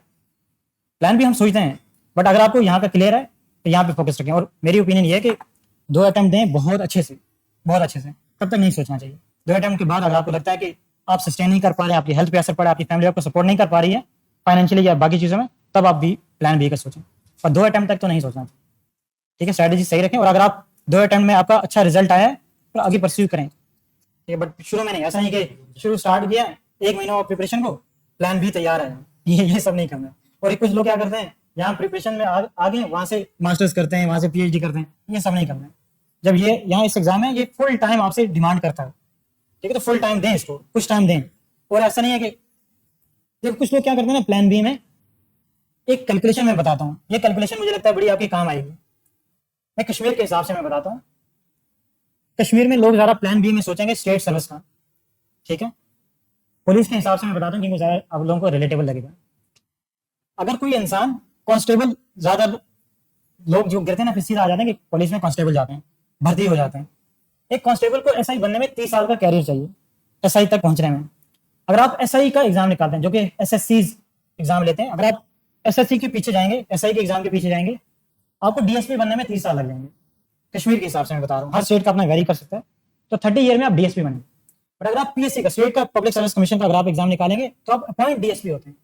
देखो, कांस्टेबल से एसआई का सफर 30 साल का है, बट आपने एसआई का एग्जाम निकाला तो 30 साल आपने बाईपास कर लिए, है ना। फिर अगर आपने डीएसपी का एग्जाम निकाला तो 30 साल आपने एसआई का, जहां कैरियर खत्म हुआ वहां से आपका कैरियर शुरू होगा। फिर डीएसपी अगर कार्डर पॉलिसी रिव्यू नहीं होती है और अगर प्रमोशंस परफॉर्मेंस के बेस पे नहीं है, अगर ऐसे ही लीनियरली चल रहा है और उसके पहले वाले बड़े बैच आए तो सीनियरिटी के हिसाब से जाएगा तो 30 साल में वो एसएसपी बनेगा 30 ईयर्स के कैरियर में। हो सकता है 30 ईयर के कैरियर में वो रिटायर हो जाए, 35 की कैरियर में वो रिटायर हो जाते हैं तो रिटायर होंगे एसएसपी के लेवल। आप आईपीएस करके यहाँ से जाओ, आप 3 से 4 साल में एसएसपी बन जाते हैं। आप देखो ना, 90 ईयर आप बचा के यहाँ इस एग्जाम को निकालते हैं। तो अगर कोई इंसान शुरू में ही प्लान बी सोचा, प्लान बी उसने सोचा मान लो स्टेट पब्लिक सर्विस, 21 की जगह 22 साल में उसकी सिलेक्शन होगी, उसका 38 ईयर का कैरियर, और उसने 23 साल में कर लिया, 37 का उसका कैरियर है, 37 ईयर में वो जाके बनेगा एसएसपी। पर अगर आपने यूपीएससी का एग्जाम निकाला, मान लो लास्ट अटेम्प्ट जनरल का आपका है 32 साल की एज में, 37 साल की एज में आप जहाँ पे एसएसपी बन जाएंगे, जहां वो रिटायर होगा वहां से आपका कैरियर फिर से शुरू होगा। कैलकुलेशन याद रखना है। तो इसलिए जब आप टारगेट कर रहे हो ना तो बड़े को टारगेट, तो प्लान भी तब तक नहीं आना चाहिए, क्योंकि जितना आप वहां पे 30 साल के कैरियर में लेके जाएंगे, यहाँ 3-4 साल ग्राइंड होने के बाद आप वहीं पहुंच जाएंगे। तो यहाँ 4 साल देके अपने आप को ग्राइंड करके वहां पहुंचना, ये वर्थ इट है। ठीक है, वहां 30 ईयर का काफी लंबा सफर से तो बेहतर है कि यहाँ 4 साल आप ग्राइंड हो जाए। तो मेरे हिसाब से 2 अटेम्प्ट तक या 3 अटेम्प्ट तक तो प्लान बी का नहीं सोचना चाहिए, सब्जेक्ट टू उसकी फैमिली और उसकी अपनी हेल्थ, बाकी चीजें। और कोई आप इंजीनियरिंग बैकग्राउंड से हैं, कोई सजेशन कि अगर कोई ऑप्शनल्स में इंजीनियरिंग लेना चाहे, स्कोरिंग होता है वो कि नहीं है, और कोई हेल्प करता है वो कि नहीं? कुछ लोगों ने लिया है, कुछ लोग बहुत पछताए हैं, कुछ लोग बहुत खुश हुए हैं। मैथ वाले बहुत कभी कभी खुश रहते हैं, कभी कभी पछताते हैं, क्योंकि उनका जीएस कॉम्प्रोमाइज होता है। बाकी इलेक्ट्रिकल इंजीनियरिंग वाले कुछ लोगों को मैं जानता हूं जिनका हुआ है, राहुल श्रीवास्तव करते 2022 बैच के, उनका जो इंजीनियरिंग सर्विस एग्जाम है, आईईएस एग्जाम जो है, उसमें उनका 2 डिजिट रैंक, आई थिंक 10-15 के आसपास रैंक था उनके highest mark, I think 2nd 3rd highest marks है अपने उस ऑप्शनल के हिसाब से। फिर जब उन्होंने यहाँ पे दिया यूपीएससी का एग्जाम, 260 के आसपास, 267 या 270 के आसपास मार्क्स हैं, जो कि कम मार्क्स हैं। वहाँ बहुत अच्छा परफॉर्म करने के बाद यहाँ इतने मार्क्स रिफ्लेक्ट नहीं हुए, और वही उन्होंने यहाँ पे एंथ्रोपोलॉजी या कोई और ऑप्शन रखा होता तो शायद 300 टच किया होता उन्होंने। ठीक है, तो कई सारे ऐसे ऑप्शन हैं, बहुत रिवार्ड करते हैं, कई सारे हैं जो नहीं करते हैं। और अब जितना मैं जानता हूँ, मुझे लगता है कि अगर आपके पास टाइम है, अपना रिस्क ले सकते हैं तो जाएं। जीएस में कॉम्प्रोमाइज होता है, इतना मैंने देखा कि जीएस ज़्यादा कॉम्प्रोमाइज होता है। बाकी अब बाकी लोगों से बात कर लें। मेरे कुछ कलीग्स हैं जिन्होंने मैकेनिकल से दिया था, जिनका इंटरव्यू आया था, बट वो पछता रहे थे। जो इलेक्ट्रिकल में बने वो भी पछताए। मैंने अभी तक कोई इंजीनियरिंग वाला जिसने इंजीनियरिंग का ऑप्शन रखा बहुत खुश देखा, अभी तक एटलीस्ट मुझे नहीं मिला। मैंने ज़्यादातर लोगों को पछताते देखा, एक्सेप्ट फॉर मैथ वाले जिनके मार्क्स आ जाते हैं। एक चीज़ और, जैसे कोई अब लेट ब्लूमर्स हैं, फॉर एग्जांपल अगर यूपीएससी की जर्नी में ही वो लेट ब्लूमर्स हैं, आपने जैसे बीटेक करा, उसके बाद आपने ख्याल बनाया, एंड आई थिंक आपने कितने 5 साल या 6 साल इन्वेस्ट करे प्रॉपर जर्नी में? कंसिस्टेंटली नहीं दिए, बट वही हाँ, सो 3 साल मतलब 3 पहले attempts and then 2 gaps and then I think मगर वो ऐसे ही गए थे, बट उसके बाद जो दिया वो कंसिस्टेंट। तो 6 years total invested, right? तो जो प्रॉपर ऐसे लेट ब्लूमर्स हैं, जैसे किसी ने बीटेक या एमटेक कर लिया है, उसके बाद वो एस्पायर हो रहा है इस जर्नी में एंटर होने के लिए, सो उसके पास टोटल नंबर ऑफ अटेम्प्ट्स भी because of the age factor कम है, तो उनके लिए कोई मतलब स्पेशल इनपुट्स या special strategy, because they would have lesser attempts, lesser chances and also lesser probability because they haven't started from the beginning, so any specific inputs on that thought? वो last week के topper है अनिमेश प्रधान, 2nd rank था उनका। वो BTech के बाद job कर रहे थे, जॉब के दौरान उन्होंने एक इंस्टीट्यूशन के साथ जुड़ गए, जो उन्होंने कहा उन्होंने वही किया, उन्होंने फर्स्ट अटेम्प्ट पे ही निकाला। ठीक है, उन्होंने आंसर राइटिंग मतलब से स्टार्ट कर दी थी। तो अगर आप इंजीनियरिंग के दौरान या कोई अगर लेट स्टार्ट कर रहा है, पर वो अपनी मिस्टेक नहीं, वो कोई भी स्ट्रेटेजिक मिस्टेक नहीं कर सकता, वो एफोर्ड नहीं कर सकता मिस्टेक करना, क्योंकि उसके पास इतना लेवरेज नहीं है। और 24 के बाद आप देखेंगे ना, ज़्यादातर जो प्रिपरेशन में आते हैं, ज़्यादातर लोगों के पेरेंट्स जो हैं गवर्नमेंट एम्प्लॉइज होते हैं।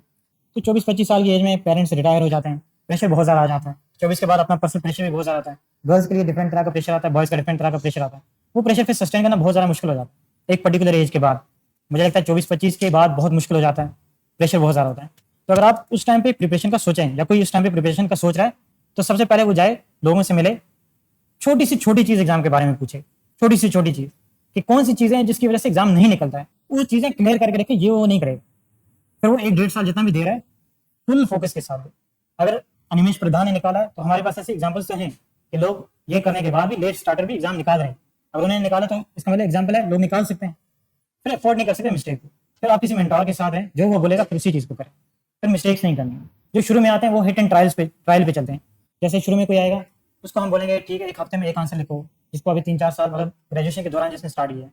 बट अगर ग्रेजुएशन के बाद कोई स्टार्ट किया है या कोई एमटेक के बाद स्टार्ट किया है, उसके पास ये लेवरेज नहीं है, उसके कंपोनेंट करना है, साथ में भर भर के आंसर लिखने हैं, सो दैट वो मिस्टेक्स बाकी 4 साल में करेंगे, ये वो मिस्टेक्स 1-2-3 महीने में कर ले। फिर इसको ज़्यादा एफर्ट लगानी है, ज़्यादा प्रैक्टिस करनी है। बट ऐसा नहीं है कि डुएबल नहीं है, डुएबल है, बिल्कुल है, करते हैं लोग किए भी हैं, किया जा सकता है, बस फिर मिस्टेक्स नहीं करनी।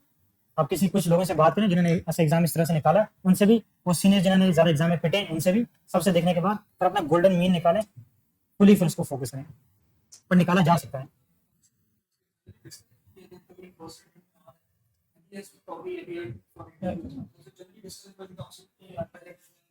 By UPSC?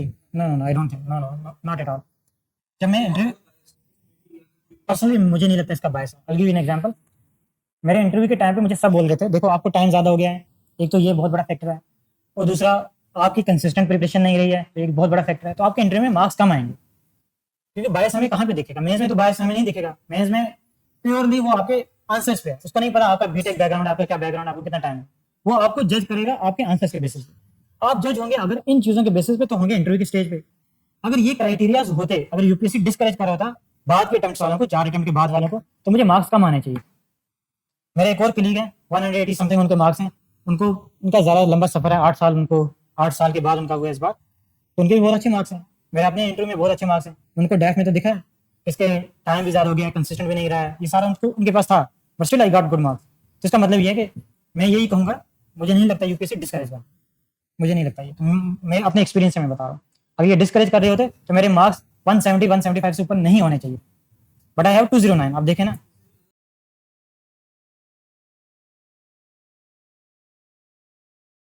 I don't think मुझे लगता है जो इंटरव्यू स्टेज तक पहुंचता है ना, वो इतनी मैच्योरिटी लेके गया होता है, इतना सेंसिबल हुआ होता है वो। तो अगर उसको थोड़ा सा इमेच्योरिटी भी दिखी, एक एग्जाम्पल मैं बताता हूँ, हमें एक लड़के का लगा था वो थोड़ा इमेच्योर है, नाम ही बता दें थोड़ा क्लू से, फिर लोग समझ जाएंगे। तो वो चल रहा है, हम, अगर मैं आ रहा हूँ कहीं से, मुझे देखेगा ऐसे, इसको ऐसे ऐसे करता है, उसकी ऐसी हरकत होगी। उसको एक जगह पे पूछा, कोई ओपिनियन से पूछी गई कि आपका इस कम्युनिटी के बारे में, आप इस कम्युनिटी से बिलोंग करते हैं, तो आपको क्या लगता है ये क्यों न्यूज़ में रहती है। तो उसे एक बहुत रेडिकल बात बोली थी, तो हमें लगा था ये इंटरव्यू में 160-150 से ऊपर नहीं जाना चाहिए। 193 मार्क्स उसके इंटरव्यू में, ठीक है, सेकंड अटेम्प्ट था उनका, and he is one of the youngest IAS उस टाइम पे जो हुई था 2022-23 वाले बैच में। तो मुझे नहीं लगता कि ऐसे उनको लगेगा ये बहुत इमेच्योर है तो उसको रिवार्ड नहीं करते होता, मुझे नहीं लगता ऐसा। हो सकता है किसी के साथ ऐसा एक्सपीरियंस हुआ, वो किसी और फैक्टर की वजह से भी हो सकता है, बट हमें नहीं पता चलेगा कि किस बेस पे हमें मार्क्स मिले, किस बेस पे हमारे मार्क्स काटे गए। मान लो अगर मुझे 160 मार्क्स आए होते इंटरव्यू में, तो शायद मैं ये सोचता कि शायद मुझे डिस्करेज किया गया नंबर ऑफ अटेम्प्ट की वजह से, जर्नी की वजह से, हो सकता है वो, पर मुझे नहीं पता ना वो उस बेस पे मुझे मार्क्स काटे गए या मेरी नॉलेज के बेस पे काटे गए या मेरी किसी ओपिनियन की वजह से काटे गए मेरे मार्क्स। बाद में आके किसी एक पर्टिकुलर चीज़ को ब्लेम करना बहुत आसान है ना, मतलब हम ज़्यादातर वो पेंट कर देते हैं एक ही लाइट में कि इस वजह से काटा गया। मुझे नहीं लगता कि एक बड़ा फैक्टर हो सकता है, क्योंकि इस साल के जो मैंने अपने मार्क्स और अपने कलीग्स के मार्क्स देखे, मुझे नहीं लगता कि डिस्करेज किया गया मुझे या उन लोगों को जिनमें थोड़ा हमें लगता है ये थोड़ा इमेच्योरिटी है। जो जानता है आगे एडमिनिस्ट्रेशन में जाएंगे, जब आप वास्तव में आपको इतना ट्रेन किया जाएगा कि आप डिस्ट्रिक्ट को संभाल पाएंगे, जो भी आप पोजीशन ले रहे हैं आप उसको संभाल पाएं, तो मुझे नहीं लगता ये प्रॉब्लम होगी फिर बात। नहीं, ऐसा नहीं। यूपीएससी वहाँ पे जज करता है उसकी पर्सनैलिटी को, ओपिनियन आपकी नॉलेज के बेस पे होती है, आपके अपने एक्सपीरियंस के बेस पे होती है, उसको ट्रेन किया जा सकता है, उसमें कोई प्रॉब्लम नहीं है। बट अगर आपकी पर्सनैलिटी में कोई बहुत बड़ा फ्लॉ है, आप ब्लेम गेम में लगे हुए हैं, आपसे कोई पूछा कि आप इतने टाइम क्यों फेल हुए, आप बोले कि मेरे दोस्त ने मुझे फेल करा दिया, तो वो तो बहुत इमेच्योर है ना कि कल को कोई डिस्ट्रिक्ट में कोई इशू हो गया आप किसी और को ब्लेम करने लग जाएंगे। तो मुझे लगता है उन फैक्टर्स के अलावा मुझे नहीं लगता कि यूपीएससी डिसरिवार्ड करेगा, पर्सनैलिटी के फ्लॉ अगर नहीं है तो नहीं करता, इन छोटी छोटी कंसिडरेशंस को जज नहीं करता, ठीक है। सो जब आप आरसीए से मेंस की तैयारी कर रहे थे तो आप उस वक्त कोई अदर लाइक कोर्स परस्यू कर रहे थे लाइक मास्टर्स या समथिंग या कुछ भी नहीं। प्रॉपरली? मैंने कुछ नहीं किया साथ में। तो सर जैसे आपने जेकेपीएससी का भी एग्जाम दिया एंड यूपीएससी का भी, तो आपको क्या लगता है अगर आप यूपीएससी का पूरी तरह से ध्यान से पढ़ते हैं और बाय एनी चांस अगर आप नहीं कर पाते तो यू लाइक फिर अगर आप जेकेपीएससी की ओर जाते हैं तो लाइक वो उनमें कोई चेंज है स्ट्रैटेजी या सिलेबस या समथिंग, आई मीन आपके लिए इजियर रहेगा जेकेपीएससी की क्वालिफाई करना या आपको अलग से उसके सब्जेक्ट्स को भी, I mean is there like कोई तो अभी डिफरेंस? तक जो अभी ज़्यादातर जो हमारे पास पीएससीज है ना, उनका सिलेबस मोर और लेस यूपीएससी जैसा हो गया, उसका पैटर्न भी यूपीएससी जैसा हो गया। तो अब हमारे लिए बहुत आसान होता है कि उसको प्रिपेयर करना साथ में। मैंने जेकेपीएससी के जो भी अटेम्प्ट दिए, मैंने कभी भी एक्स्ट्रा उसके लिए नहीं पढ़ा। जो यूपीएससी की प्रिपरेशन थी उसी के बेसिस पे जाके मैं देता था वहाँ पे एग्जाम। मुझे इंटरव्यू में मार्क्स कम आए थे उस साल जब मैंने जेकेपीएससी का दिया था, वरना 10-12 नंबर से मैं ड्रॉप हुआ था। एवरेज 180 के आसपास था इंटरव्यू में, मुझे 160 मार्क्स आए। किस बेसिस पे आए थे मुझे नहीं पता, वहाँ उन्होंने क्या रिवार्ड किया क्या डिसरिवार्ड किया मुझे नहीं पता। तो मुझे लगता है कि थोड़ा सा मार्जिनल होता है। जैसे अगर मैं यूपीएससी के लिए पढ़ा हूँ, इस बार मेरा फिर से जेकेपीएससी का मेंस था, स्किप करूंगा मैं मेंस। अगर मैं उसको एग्जाम देने जाता तो मैं थोड़ा सा देखता उसके 2-3 साल के पेपर्स के किस तरह से क्वेश्चन आए, उन एरियाज को ज़्यादा प्रिपेयर करके जाता। बस इतना ही होता है, बाकी अभी इतना ज़्यादा डिफरेंस नहीं है। सेम स्टाइल है, सेम चीज़ें रिवार्ड होती हैं दोनों जगह पे। और किसी का कोई सवाल? बस बता देंगे एंड पे बताता हूँ, ये ऑफलाइन बताते हैं हम। पेरेंट्स की तरफ से हमें कोई क्वेश्चन नहीं है। मैंने सोचा था प्रिपरेशन के दौरान भी, मेरा बहुत अच्छा कलीग एक था, उससे इंटरव्यू दिया पहले अटेम्प्ट में, दूसरे अटेम्प्ट में प्रीलिम्स नहीं हुआ, तीसरे अटेम्प्ट में फिर प्रीलिम्स नहीं हुआ। कैलिबर बहुत अच्छा था। उसके फिर पेरेंट्स उसको कहा कि एग्जाम नहीं दो, उसको लगा दी इंजीनियरिंग के पीछे। मुझे लगता है ये बहुत बुरा फैसला था उनके पेरेंट्स का। तो मैं जब प्रिपरेशन में ही था, मैं सोचता था मैं ज़्यादा पेरेंट्स से बात करूँगा, ये ऐसे फैसले नहीं लेने हैं बच्चों के लिए। वो लड़का निकालता, अगर उसको एक अटेम्प्ट हो दिया होता, उसको थोड़ा साइकोलॉजिकल प्रेशर बहुत ज़्यादा हो गया था फैमिली की तरफ से। अगर फैमिली उसकी सपोर्ट करती हुई पहले मैंने, दूसरे मैंने, तीसरे अटेम्प्ट में उससे निकाला होता, या एक अटेम्प्ट उसको दिया होता शायद उसमें निकाल लेता हुआ। जिस साल उसका प्रीलिम्स निकलता उसका सिलेक्शन भी होती। पेरेंट्स का बहुत बड़ा रोल है। मैं एग्जाम के बाद ज़्यादा सोचा था, इवन उस टाइम भी सोचता था मैं ज़्यादा पेरेंट्स से जाके मिला करूँगा। पेरेंट्स का बहुत बड़ा रोल है इसमें। सॉरी ऑनलाइन एक सवाल है कि इन्फॉर्मेशन ओवरलोड से कैसे बचना है। मैं नहीं बचा ना, अगर मैं बचा होता तो मैं जल्दी निकल जाता। इन्फॉर्मेशन लोड यहाँ इतना बड़ा प्रॉब्लम है, इतनी बड़ी प्रॉब्लम बन चुका है ये। मुझे इस बार मतलब मुझे अपने जो सीनियर्स है या जो मेरे मेंटर्स रहे हैं, उन्होंने सिर्फ एक ही चीज़ कही, अगर तुम अटेम्प्ट देने का सोच भी रहे हो तो सबसे पहले अपने आप को कंटेंट से दूर रखना। मैं ज़रा कंटेंट के पीछे चला जाता हूँ, कंटेंट बहुत ज़्यादा हो जाता है, स्ट्रक्चरिंग में प्रॉब्लम हो जाती है, आंसर लिखने में प्रॉब्लम हो जाती है। मैं ज़रा फिर आंसर लिखता नहीं हूँ, मैं कंटेंट में लग जाता हूँ। तो उन्होंने मुझे स्ट्रिक्टली बोला था, अगर आप सोचोगे भी एग्जाम का, कंटेंट के पीछे नहीं जाना। अभी कंटेंट आपने तैयार कर लिया। इन्फॉर्मेशन ओवरलोड बचने का तरीका मुझे नहीं पता क्या तरीका होना चाहिए, बट एक चीज़ मैं कह सकता हूँ इसमें, जिस सोर्स को लिया है आपने, टॉपर के साथ कंपेयर किया अगर आपने, और आपको लगता है उससे आप PYQ सॉल्व कर पा रहे हैं उस कंटेंट पे, फिर उसके बाद किसी चीज़ को देखने की जरूरत नहीं है। फिर फॉर्मो नहीं रखना, फिर आप वैल्यूएडिशन करेंगे न्यूज़पेपर से या जो वैल्यूएडिशन की सोर्स आती है वो। बाकी 4-4, 5-5 सोर्सेज से एक टॉपर करने की बिल्कुल भी जरूरत नहीं है, वो बिल्कुल भी करने की जरूरत नहीं है। बस एक सोर्स को पकड़ें, जिस सोर्स को आपने पकड़ लिया, जो आपको लगता है ठीक है, बस वही करना, फिर उस पर फेथ रखें और ज़रा फिर प्रैक्टिस करें, और जो आपको वैल्यूएडिशन का कहीं से मिल रहा है न्यूज़पेपर वगैरह से, फिर उसको करें। ठीक है। आपकी प्रेफरेंस क्या थी सर्विसेज के लिए? सर्विसेज की प्रेफरेंसेस मेरी पहले IAS थी, दूसरी मैंने रेवेन्यू भरी थी, फिर किसी के कहने पे फिर मैंने पुलिस बीच में डाला। तो मोस्ट लाइकली मुझे जो मेरी सेकंड प्रेफरेंस होनी चाहिए थी IRS, वही मिलेगा। IRS IT मिल जाएगा। एंड IFS लोग वही जो जनरल सबका परसेप्शन होता है, क्योंकि मैंने नहीं इसलिए भरी। नहीं करते हैं लोग। मैं नहीं भरा। मैं मतलब इसमें एक बहुत बड़ा अपना फैमिली का भी रोल होता है। मैं गाँव से हूँ, मैं बाहर जाके आऊँगा फैमिली से दूर, मुझसे वो मैं नहीं कर पाऊँगा, मैं कहाँ भी नहीं कर पाऊँगा। तो मैं चाहता हूँ मैं वहाँ पे रहूँ जहाँ मेरी फैमिली भी मेरे आसपास रहे। आप बाहर जाना चाहते थे ना बीए के बाद, इसलिए मैं पूछ रहा हूँ कि has been वो an पढ़ने के लिए जाना चाहता है, रिसर्च के लिए जाना चाहता है, नॉट एज एडमिनिस्ट्रेटर। मतलब वो एप्टीट्यूड नहीं है मेरा, या शायद मैं बोलूँ मेरी प्रेफरेंस नहीं है। मेरी प्रेफरेंस थी मैं यहाँ पे रेवेन्यू या एडमिनिस्ट्रेशन, इन 2 डिपार्टमेंट में रह के यहीं पे रहूँ, और ज़्यादा बेहतर है कि मैं घर के आसपास ही रहूँ। बस। आप लोगों के कुछ सवाल नहीं है? ठीक है, थैंक यू। आपका Thank you, Umar Bhai, for this insightful session. And I hope his story will inspire you so that, you start, some of you, and those who have already started, continue to have faith in yourself and you achieve what you desire to achieve. Before we end, let me share some sweets with our भाई.